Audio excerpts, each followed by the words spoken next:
I've made it quite clear as of late, both in this Moody radio spot, through my websites, and through my latest books, that the Christian church today is missing something. It's missing its growl, its grit, its valiance, or as I've been known to say, it's missing its manly stuff.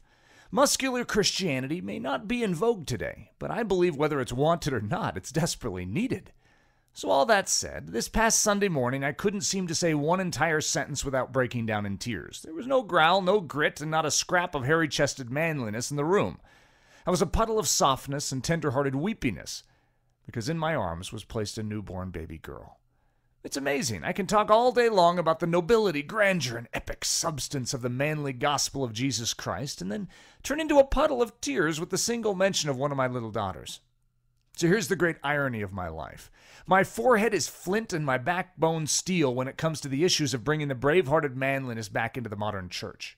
However, so much of this huff and puff, growl and grr is due to the fact that I feel strongly about femininity. I want to see little girls protected and enabled to grow into mighty women of God. Christian femininity these days is limping along right next to Christian masculinity, but I personally feel that it could be so much more. You see, I have a vision for my daughters, and I guess you could say a vision for this entire generation of young Christian girls. I want to see them once again clothed in the historic grandeur of feminine valor and strength. I want to see my girls grow up to be Amy Carmichaels and go on death-defying rescue missions to save little girls being sold into temple prostitution in India. I want to see them become Gladys Aylwards, leaving all the comforts of home in order that the unreached people of China may hear the gospel. I want to see them become Elizabeth Frys, single-handedly overhauling the prison systems all over the world to bring Jesus to those in bondage. I want to see them showcase the spiritual audacity of Jackie Pullinger, the spiritual courage of Catherine Booth and Sabina Wurmbrand, the spiritual purity of Sarah Edwards, and the spiritual passion of Viva Perpetua. Our vision today in the church for what Christian girls can truly become needs a shot of spiritual adrenaline.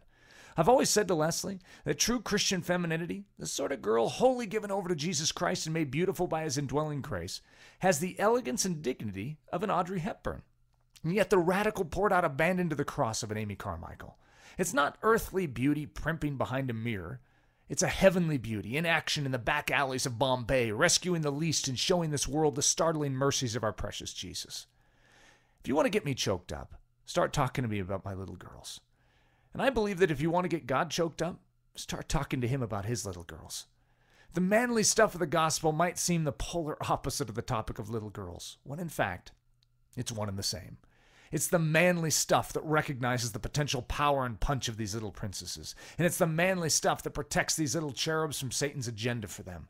And it's the manly stuff that sends them off to war when they come of age to do battle for the glory of Jesus Christ. Well, that's my take on it anyway. I'm Eric Ludy from Moody Radio. Please visit me at ericludy.com.